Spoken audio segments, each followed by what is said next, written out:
Donc bonjour à toutes et à tous, bienvenue dans ce point hebdomadaire du groupe parlementaire de la France Insoumise. Après une semaine qui a été historique, puisque pour la deuxième fois en moins d'un an, un gouvernement macroniste est tombé. Et nous savions toutes et tous que François Bayrou et son gouvernement allaient tomber. Mais ce qui est à noter, c'est l'ampleur de la chute de ce gouvernement, puisque 2/3 des parlementaires ont décidé de ne pas voter la confiance au gouvernement Bayrou, ce qui montre à quel point Emmanuel Macron est illégitime à continuer coûte que coûte la même politique dont plus personne ne veut dans le pays.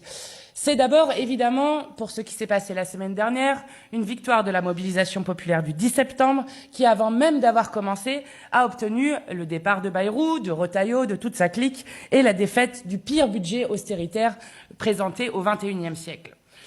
Le président de la République, qui décidément n'écoute rien ni personne, a décidé quasiment immédiatement de nommer Sébastien Lecornu comme Premier ministre, le seul homme qui a été ministre de tous les gouvernements macronistes depuis 8 ans, celui qui a enterré les revendications des Gilets jaunes, celui qui a envoyé le RAID et le GIGN contre le peuple guadeloupéen alors qu'il manifestait pour le droit à l'eau et le droit à la santé, celui qui incarne la complicité de la France avec le génocide toujours en cours à Gaza et qui est visé par une requête devant la Cour pénale internationale lancée par 114 avocats français pour complicité avec le génocide. Bref, celui qui porte toutes les marques de la violence de la Macronie contre le peuple depuis 8 ans.